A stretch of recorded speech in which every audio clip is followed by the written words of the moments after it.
Welcome to the Smart Influencer Podcast. I'm Christina.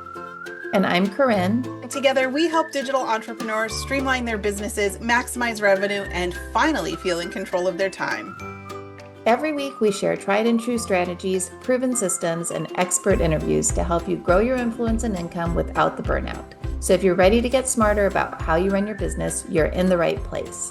Now, before we dive in, if you love what you hear, be sure to hit subscribe so you never miss a single episode. And if you find today's conversation helpful, share it with a friend who could use it too.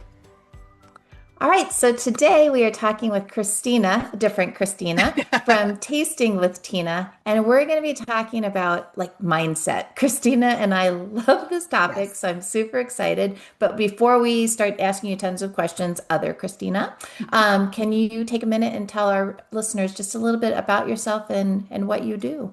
Yeah, definitely. Thank you, Corinne. Thank you, Christina, for having me. I'm so excited to be here. My name is Christina Musgrave. I am the founder of Tasting with Tina. I am a former tech consultant turned full-time food blogger and recipe developer, food photographer. My food blog focuses on elevated weeknight meals, and I am extremely passionate about helping busy home cooks make gourmet feeling meals with ease. I've transformed my business from just food blogging to working with brands, creating digital products. I offer coaching services. And then this fall, I am launching a self-published cookbook as well. Fantastic. Wow. I want to start with you do a lot now and we're going to talk about it, but I want to talk about, because this always fascinates me, is the people in our space come from such different places. So you were in tech first, what brought you to blogging? What caused that? What was that shift about? So I grew up always loving food. I am so passionate about food, just like everyone that has a food blog, right? I feel like that's the first sentence that everyone says. But when I was growing up, this career path didn't really exist, right? It's a much newer career path. And so growing up, I come from a very large family. I have over 40 first cousins. My whole life was centered around food. Half of my cousins lived within 5 minutes from me growing up. And every weekend we'd have the whole family together celebrating someone's birthday, and there would just be so much food, and I absolutely loved it. So in high school, I worked at a family-owned restaurant and I loved it. And I was a host, I was a waitress. I basically did everything except for cook in the kitchen, which is funny. But at home at my parents' house, I did love to cook. But when it came time for me to go to college, I wanted to do something that would, ensure that I would get a job. And so I was good at math, I was good at science, so I chose engineering. And I went to school for industrial and systems engineering, and I worked in tech consulting for 5 years. But during that time, I quickly realized, especially working my full-time job, wait a minute, this isn't what I want. I've been working so hard for so long to get this thing, to get this job, and I am not happy at all. So, after a couple of years of really feeling depressed, just like I didn't know what my future was going to hold, I just turned to the one thing that I knew I loved, which was cooking. So I had recently gotten married, and I would come home from work and I would cook something different for my husband every single night.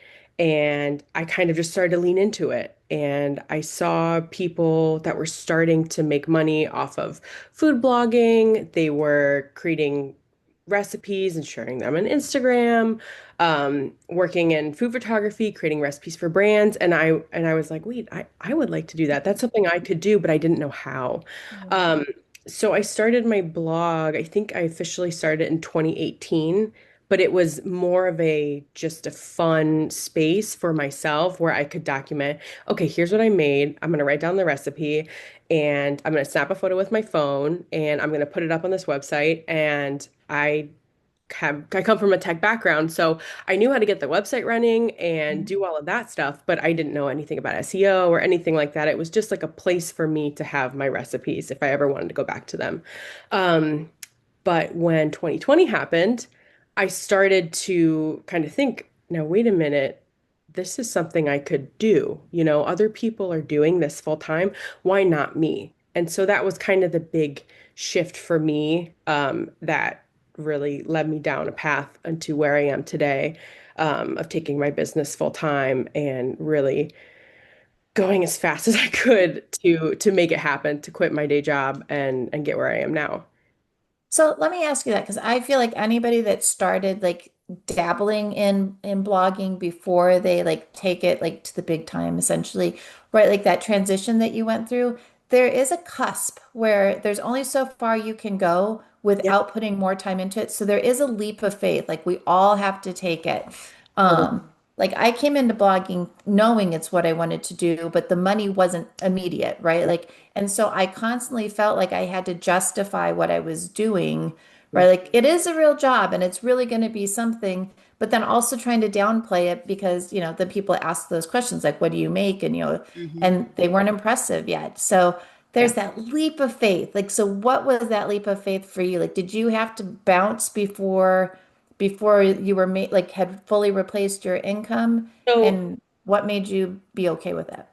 there's a couple of there's kind of three things that I can pinpoint. So, um, one was when I was feeling very just discouraged about my full-time job. I was working long hours. I was an expert in insurance forms, and I know way too much about insurance forms. And I was like, these forms that I'm working on, they're just going in a landfill. Like, if anything, I'm just contributing to not good things. So, I didn't feel any purpose in my life. And my dad had a health scare, and luckily he's okay, but it really rocked me, um, where I just kind of felt like, life is too short to Mhm. do things that you are not happy with. And I felt like I just really needed to find myself. So that was kind of like the first mindset shift. Um, so I think that was like really the first discovery where like I need to make a change. The second one that really propelled me into investing into myself was during COVID, when everyone was at home and it was lockdown time in the spring. My former employer had sent this book, called Grit, and I believe the author was Angela Duckworth. And I read it, and the employer was like, read this, to get through these hard times. And I was like, okay, I don't want to put all this grit into you. I want to put it into me and what I want to do.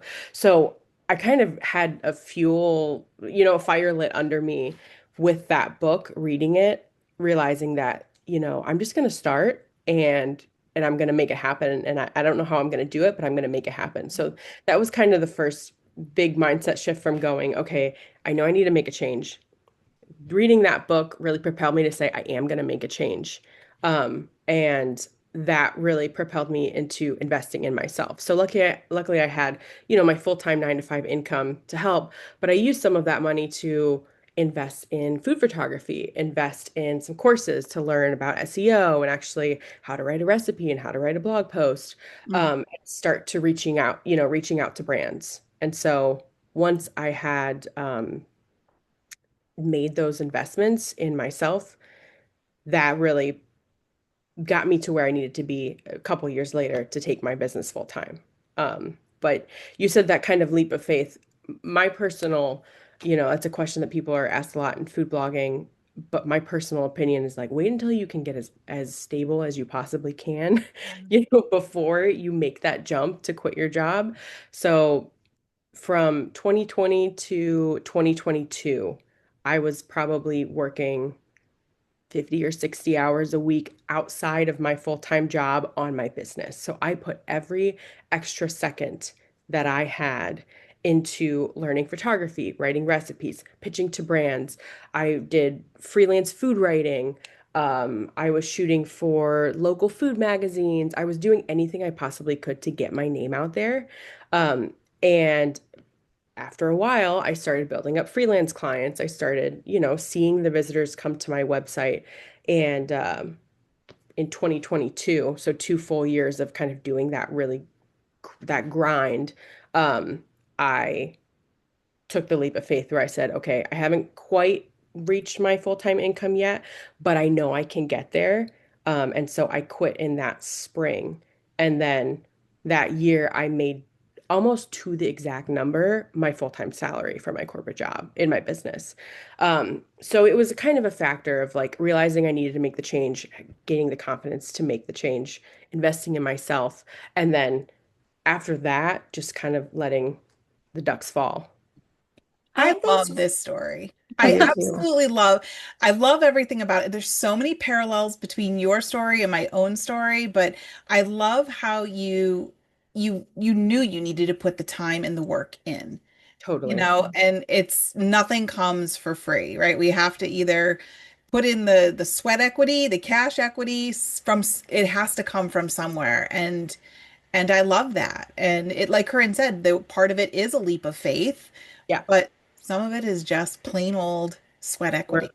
Yeah. Well, Yeah, the and the worky reason work. I love the mindset stuff is that, like, why I like to talk about mindset here is I feel like if you can conquer that, you really can do almost anything because so much of it just falls on like you believing that it was worth something, like you investing yourself because you believed it was an investment, it Mhm. Yeah. wasn't an expense, it Yeah. was something that was going to pay off in the future. Yeah. Like I feel like if we step forward with that type of positivity and that sort of certainty, I think it really does change the trajectory of where we're headed. Yeah.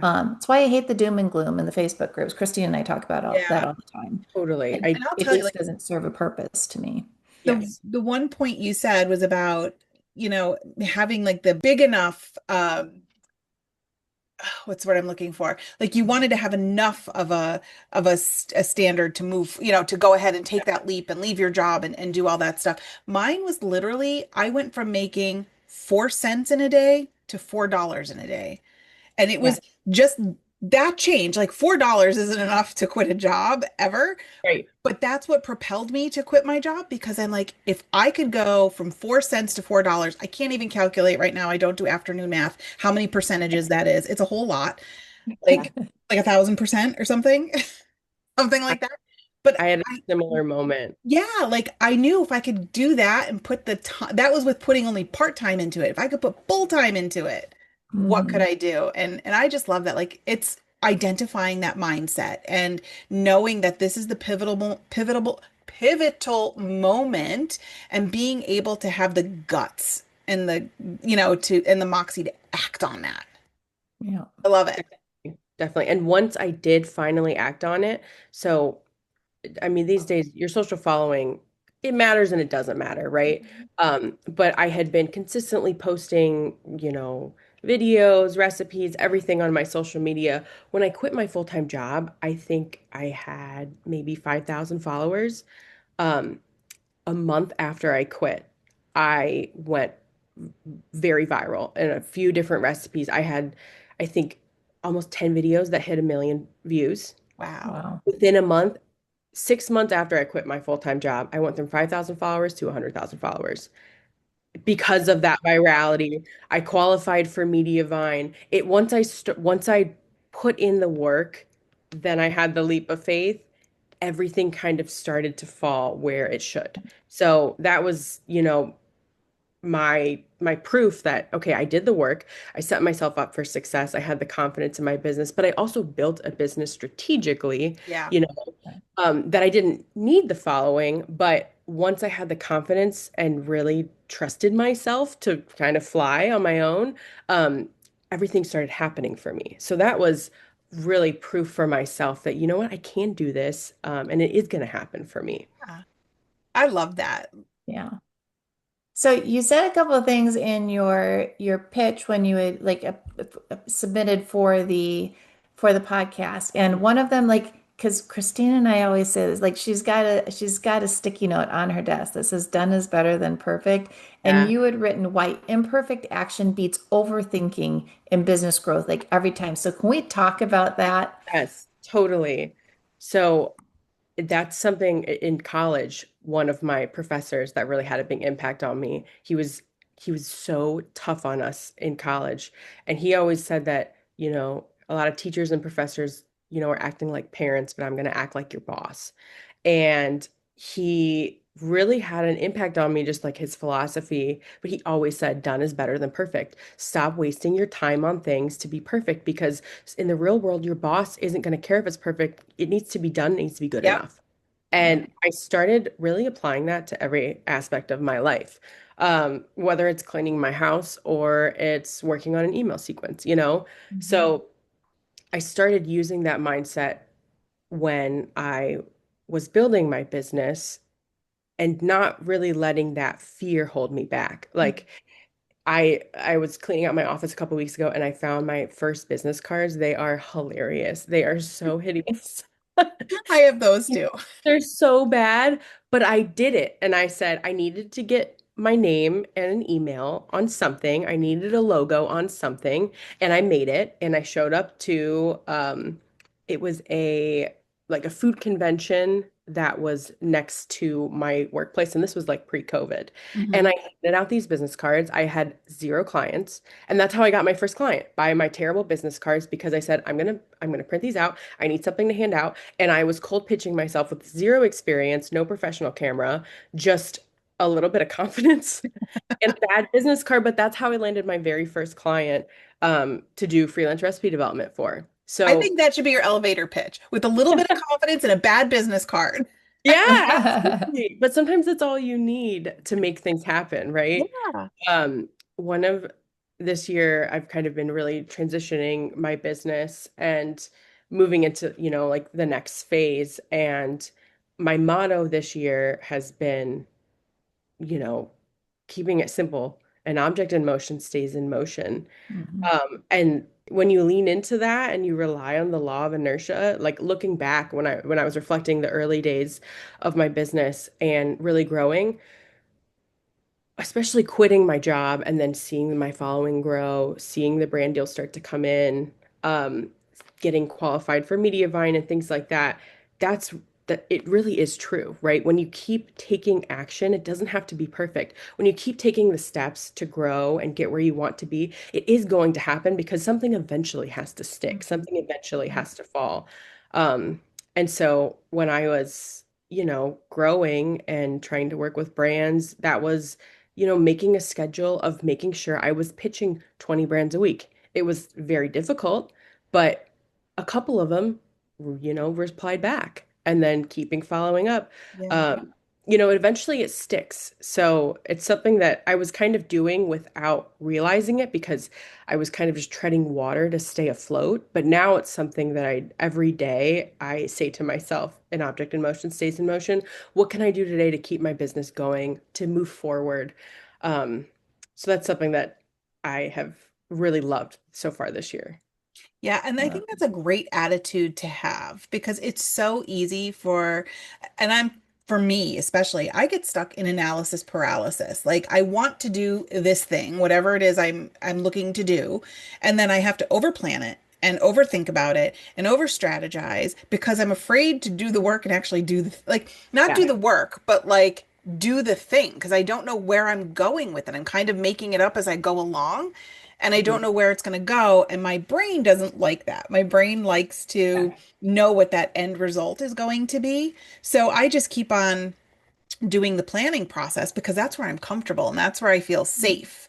And And I that's don't, where you get the dopamine hits yeah, because each new pretty chart gives you a yeah, nice little dopamine hit, and you don't know that you're going to get it when you take action. right. When you go out into the big scary world and publish that product or whatever that is that you're putting out there for the world to look at. And yeah, sometimes you just have to do the thing.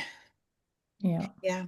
Totally, totally. This year has been probably my most productive in terms of setting myself up for long-term success. Hmm. I think the first couple of years full time, it was how many recipes can I publish every year? How can I make sure that I'm keeping up with Pinterest? And now that I've evolved, I have over, I don't know, 450 recipes on my website. I Hmm. have the content, I have the email list, I have the Pinterest. Now this year I've been asking myself, how do I grow and continue to Hmm. set myself up for long-term success? And just just that principle of just doing things. Hmm. Um, I had like switched over my email list, and that was, it took a long time, but I finally got my welcome sequence done. I started a community on Facebook that I'm working on growing. I'm working on self-publishing my cookbook and working with recipe testers and working with editors and doing all of these things that I never would have been able to do previously, while still working on recipes for my blog, reaching out to brands, doing all of the different things, but just staying in really like on task and Yeah. being laser focused on getting things done. They don't have to be perfect, right? Yeah. 5 years from now, I hope I look back at some of the emails I'm sending. I'll probably find a typo in my cookbook. Who knows? But hopefully 5 years from now, I'll look back and I'll say, you know what? That wasn't perfect. And that's okay because that Right. type of action got me to where I am in the Yeah. future.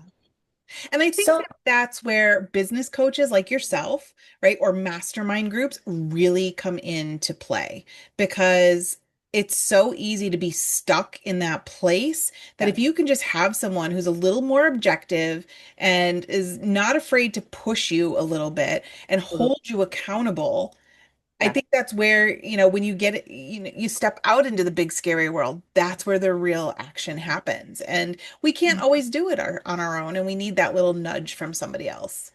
mhm, Absolutely. I think some of the biggest shifts for my business have happened when I invested in myself. Mhm. Whether that's when I had taught myself how to use my camera, I was taking okay photos, as in they were in focus. Right. But I didn't know anything about lighting or editing or anything. Once I invested in photography education, it skyrocketed, right? It just fell into place. Then once I, felt very confident in my photography, but I didn't know how to connect to the business aspect, I hired a coach and I did a 3-month mastermind program. Mhm. And that program propelled me way faster than I could have done on my own. Right. And a couple of years later, this year, I joined a group coaching where it's a group of food bloggers. We're all established, and it's not necessarily like a course, but we meet every week and we talk about different things, and that also, inspires me to just keep going and keep Yeah. doing things. And keeping that momentum in your business, I think, is really so important, especially with how everything is changing today. Yeah. And you don't have to do it yourself. There's so many ways to get help from the community around you. mhm. Absolutely. Yeah, absolutely. I think like my biggest recommendation is once you get to a place where you're stuck in whatever it is in your business, whether it's Pinterest, whether it's email, whether it's pitching, that's when it's time for a coach or to source it out to someone to help Mhm. you out. Yeah. Yeah. So That's one of the other things you had mentioned before that I'm really interested in because I feel like a lot of us that have been in the space for a while are chasing multiple goals, right? Like you were talking about all the different things you're doing. You've got coaching clients now, you've got a cookbook, you're still running your site, you've got social media. Like I feel like the questions Christina and I always get are about our systems. What does your daily life look like? What are your like what automations do you have set up? How do you run your day? How do you stay on top of all these projects? And since like anytime we've got someone like you that's doing all the same stuff, like I love to hear a different take on it. So what are those systems like for you, or what are your habits? Like what are your like I got to do this every day, every week? Like what does that look like? Yeah, so besides running my business, I have an almost 2-year-old. So I am full-time momming it and chasing her all around my neighborhood. So I have to be like laser focused with my time so I can, keep up with her, but also keep my business running. So that has helped me be very productive in that when I have my snippets of time, then I'm really, laser focused on what I need to do. So, um, I don't do it alone. I think that's the first thing I will say. I have actually my sister plans out my social media posts for me. So I have a spreadsheet where I add in the posts that, hey, these are my old recipes I want to focus on. These are the new ones I have in the pipeline. And then she has access to scheduling my posts and she can refer to the spreadsheet where, I just have to update it a couple of times a year with what's coming up, and then she can run from there. So that way my socials are already handled. I don't have to worry about it. All I have to worry about is going in and commenting and interacting. So that's off of my plate. Same thing with my Pinterest. I have someone that runs my Pinterest for me. So those are two huge things that help me, as well as having a VA. So I have someone that works on the first drafts of my blog post and does miscellaneous things for me as well. So those three things at taking all of that off of my plate helps me so much where I can kind of look at the big picture. So every week I'm looking at how I can help my clients. I have a lot of freelance photography clients that I'm helping them with recipes seasonally on their websites and helping them with content for social media and things like that. So every day I'm trying to see how can I help my clients, do I have questions from them that I can support them, any recipe ideas I can send over to them. I'm taking a look at my business on what posts I can update, this week, looking forward like 6 months from now. What posts can I update? Taking a look into Google Analytics. Um, and from there, a lot of it is just inspiration, which doesn't really sound very strategic, but in my group coaching program, a lot of the things that we talk about every week, one week we talked about email, and that conversation was the final kick in the butt for me where I knew I had to switch my email provider. I finally, had the guts to do it. So that week I focused on, okay, this is my email week. I am going to migrate everything to Kit. I'm going to work on my welcome sequence. I'm going to switch over all of my landing pages and forms. I'm going to do all of the things. And so that was my main focus while keeping things running in the background, if that Right. makes sense. So Yeah. weekly, I kind of like to focus on one thing and just have an overarching goal for the week to get XYZ done. Um, while, you know, updating the blog posts, working on recipes, doing the photography, things like that where I can. Having that kind of one focus on every week has helped me, at least this year, keep everything together. I like that. Yeah. I like that. Yeah, I love to dig, like Corinne said, we love to dig into the minds of other people who are strategic and Yeah. really have to focus and hone in on their times to see how they do it. Because I know I personally take away something from everybody that we talk to like that, like and how I can make my systems even better. And that's what's great about this podcast is we've really gotten some great insights on how other people work, and it's so beneficial. Yeah. Yeah, I've ran my business in a number of different ways where Mondays used to be my pitch days Yep. where I would send my pitches for that week, find my contacts for the next week, start writing my pitches for the next week. Tuesdays would be my follow-up pitches and recipe writing day or blog post writing day. Wednesdays would be planning out like social posts and things like that. And then Thursday and Friday would be recipe testing and photography. So I've been there before where it was very regimented. Right. And I kind of moved into uh, a P+3, which Sam from Frosting and Fettuccine, she is a blogging coach, business coach. She's incredible, but she taught me that in her mastermind program. So, what's your main priority for the day? And then, what are three other things you would like to do to get accomplished that day? Yeah. So, I kind of lived by the P+3 for now, for a while. And now that I'm a mom, I'm like, okay, I can't. I can't Right. hit my daily goals, but I can say, here's what I want to do for the week. And when I get a chance to do it, it gets done. And I make sure by end of day Friday, it's getting done, no matter what, whether Right. I'm working at night, whether I'm working early, whether I'm working during nap time. So I think the beauty is in the evolution that your business will evolve because you're going to evolve as a person.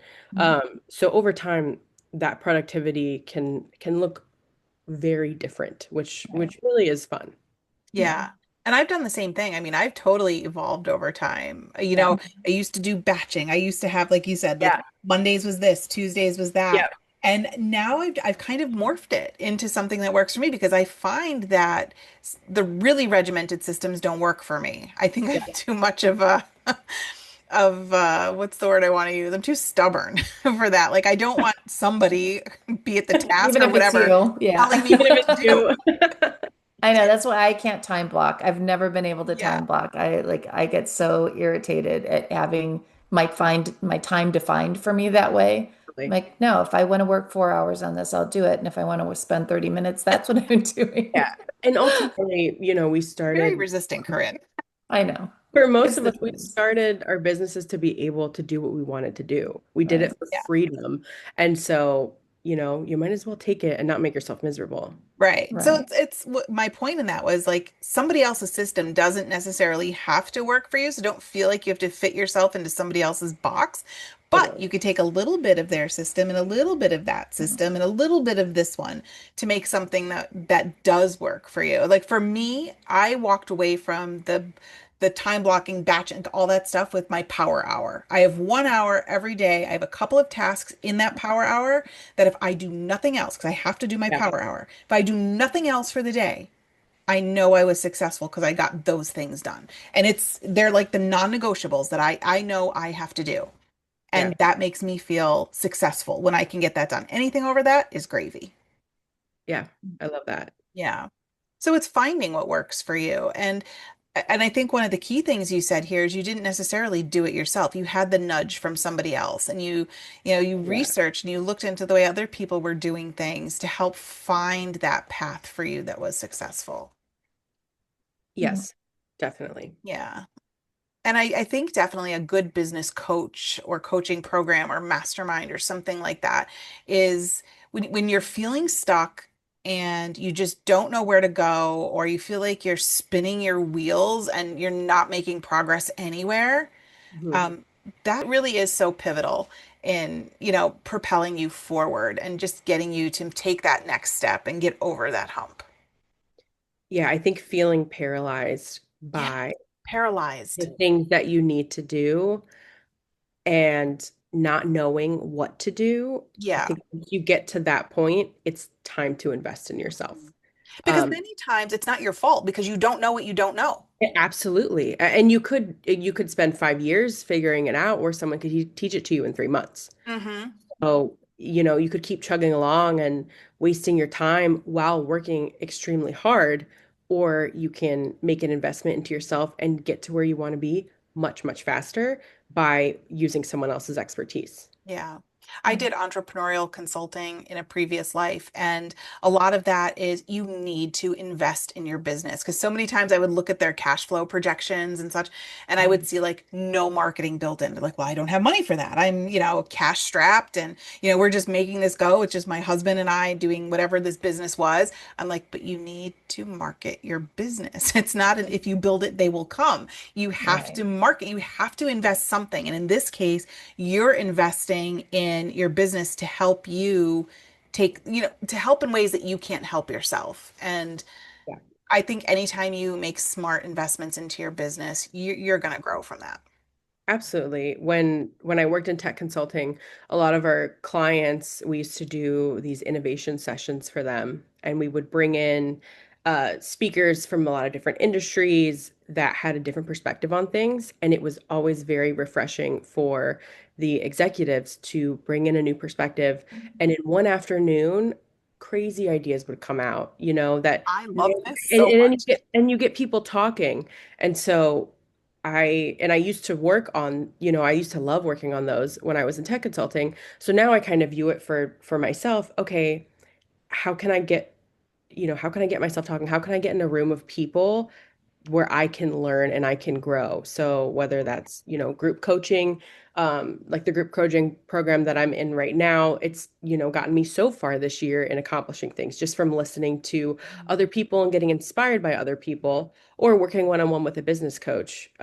When I work with my clients for coaching for their blogs, a lot of times we just meet for 1 hour, and the action items that I send them are so long, not because they're not doing enough, but because I just have a different Yeah. perspective on their business. And a lot of the times they have these aha moments and, oh my gosh, that's right in front of me. I didn't think of that. Right. Um, Hmm. and paying someone to help you move a lot faster will really grow your business big Hmm. time. Yeah. Yeah. Because we can like a lot of times you can cut through the noise. Like you're not stuck. The consultant or the coach or the mastermind members aren't stuck in all that noise that you have going on in your head where you're stuck. They can cut right through that and just get into the nitty gritty. And you need to do X, Y, Z. Focus on that, and that will move And you. it's hard to be on the creator side and also serve your audience because we get so caught up in the how and the Yeah. what we're trying to build. Like Christine and I talk about this all the time. Like when we're doing sales copy, I have to constantly like almost bonk myself in the head to remind myself to talk about the benefits, not the features. Like this is like Yeah. marketing 101. And Yeah. I still like after spending all the time to build a thing, think of it in terms of its features, right? Like the transformation because like look at it from your audiences, at it from the creator perspective. And it's a hard thing to do, which is why it's super helpful to have someone else, right? Like a coach, a mastermind group, a friend. I always say that too. Like I would rather hear the bad news from a friend. I'd rather hear like the criticism come from someone who cares about me and is going to say it kindly Other so than a I can stranger on fix it YouTube. before the world criticizes me. Yeah. So, Yeah. No, I love that point about looking at the different features. When I was working through my cookbook earlier this year, I've always wanted to write a cookbook. I've always wanted to hold a cookbook of, my own recipes in a book. I've always wanted to see it on the shelf. It's a dream for me, but ultimately I'm doing it for my audience because I get a lot of questions. Do you have a cookbook? Can I buy something? I would love to see your recipes in my kitchen. And when I was picking, which recipes are going to make it, I had to really be laser focused and remind myself, okay, this isn't really for me. This is for my audience. This is for what people want. So that kind of thinking, applies to a lot of different things in business. Like really just stripping it down and going to the basics. We overcomplicate things so much. Um, so I love that. I love that point. And we're so invested in whatever it is that we're creating as creators, like because we're doing it because we love it and we're in it. But sometimes we're in it so far, we're only seeing what we want and we're not seeing what the audience wants. And I know for myself, like I need that reminder sometimes. Am I doing this for me or am I doing it for my audience? And if I'm doing it for me, how can I marry what I want with what the audience wants and doing it that way? And I can't always pinpoint that for myself. I need somebody to come in sometimes and like smack me upside the head and remind me of that. Definitely. For my cookbook, I had a branding sheet that I made, and it was, this is what my cookbook is. This is what my cookbook is not. And when Love I that. was finalizing my recipes, when I was working on my branding and choosing my colors, it really helped me be laser focused and kind of take all the fluff out of everything where I couldn't overthink it because I had it right in front of me. Um, so that's something I've done to try to, whether it's cookbook, whether it's my blog Mhm. or an email, figuring out what you are and what you aren't in serving your community, serving your audience is extremely, extremely important. Yeah. Oh, this is fantastic conversation. I have so many notes on like random things that I need to do. I love it. I love it. So Christina, tell us a little bit more about your cookbook that's coming out because that's super exciting right there. I know how much work goes into that. Tell us a little bit more about that and a little bit more about your Facebook community. Yeah, so I am launching my cookbook this November. It's going to be called Tasting Every Day, Easy Recipes for the Weeknight Cook. So I had a lot of people.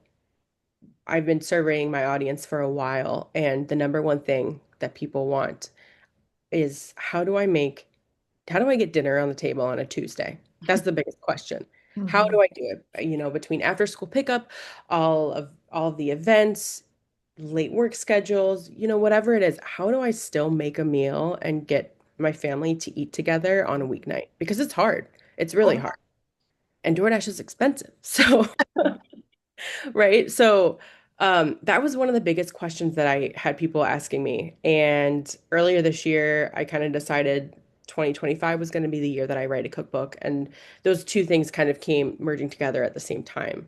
So I am self-publishing my cookbook. So I'm not traditionally going through a book agent, through a publisher. And honestly, the reason I'm doing that is because I'm very impatient. And like we've talked about, I like to take action. So in January, when I decided I'm going to do it, within a week, I had my recipes finalized, the ones that I was going to start testing. I had recipe testers that were signed up. And I think by the end of March, I had all my recipes tested. So it was a pretty quick process, and now I am going through editing. But I'm a one-woman show, so I, did the recipe development, testing, all the photography, all of the book design is all me. So it is a lot of work, but it's so much fun. And by the way, I will add, I do have a course on self-publishing that I took obviously to get me here because I could never have done this all on my own. Learning from someone has been absolutely huge, so taking that course has helped me a lot. But my cookbook has 50 recipes, and I've learned a lot of lessons from this whole process. It's really kept me on task. I've never had a project quite this big, right? When you're working on your blog and you're working on recipes, once you hit publish, you can always change it, Mhm. but for a book, once it's final, like it is final. So I am going through, I mean, I think I might be able to recite my book like word by word by the time we're done because I am just reviewing it so, so, so much. But it's also been some of the most fun that I've had since I started my business years ago. So something new and something fresh has really been very exciting and really like invigorating. I feel a lot more energized this year than I have than the last couple of years. Um, so it's been very fun to work on something new. That's That's awesome. awesome. When is the launch date? Do you have one? So I don't have the exact launch date yet. It's going to be in November, though, around the holidays. It's going to Yeah. be, around probably the week of Thanksgiving. Perfect for holiday gift giving. Exactly. Exactly. Yes. Um, So it'll be perfect for really any home cook. My focus is it's, kind of an extension of my blog, but with recipes that I don't need to focus on how to optimize them for SEO. So my book is broken down into different sections. So basically, what are your main dishes that you're going to be able to make over and over and over, like your weeknight workhorse, that recipes that I love and I make all the time. Salads, pastas because my blog is well known for pasta dishes, so I had to include a pasta section. Side dishes that are easy and impressive and delicious, and then the last section is different bowl recipes Oh, because when my husband and I are actually what we're eating on a Tuesday, it's probably some kind of bowl that I've meal prepped the components of, earlier in the week. So a lot of cookbooks I feel like don't have a section dedicated to different bowls, but they're very popular. So I'm excited to include that in my cookbook. that's fantastic. Well, you'll Awesome. definitely have to let us know when that goes live. Definitely, definitely. And you also offer coaching services for other bloggers, correct? Want to tell us a little bit about that? Yeah, so that's something that I've started this year.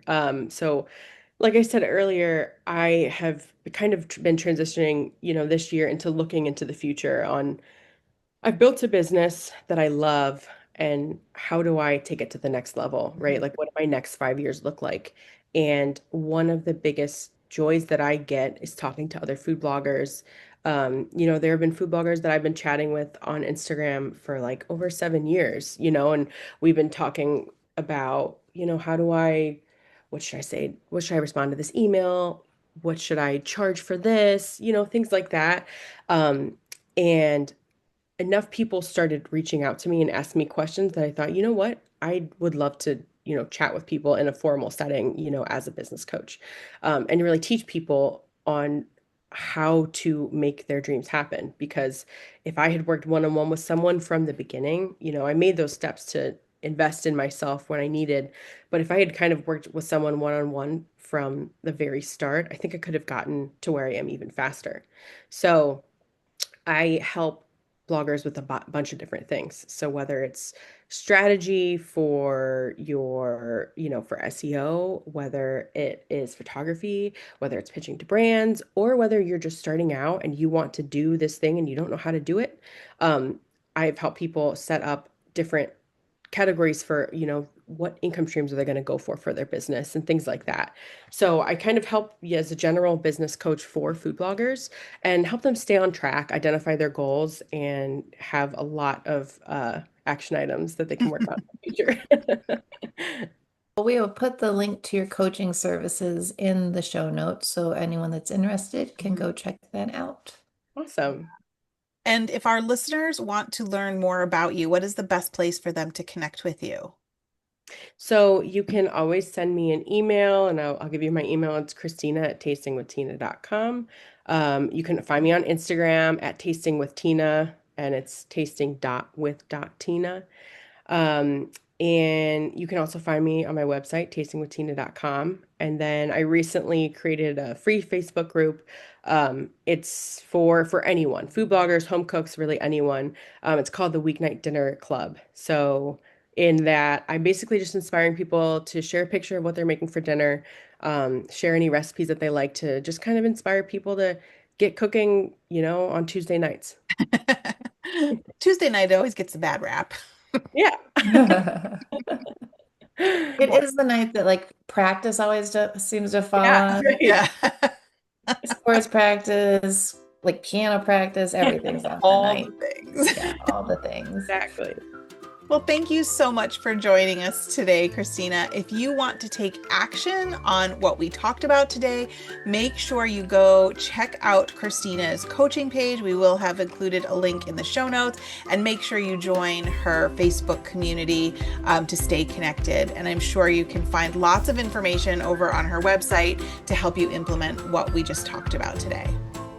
And we would love to hear from you. So tag us on Instagram at The Smart Influencer with your biggest takeaway from today's conversation, or drop us a DM and let us know how you're applying what you heard here today. Thank you so much for spending time with us today. We will be back next week with another episode to help you grow smarter, work less, and earn more. We'll see you then.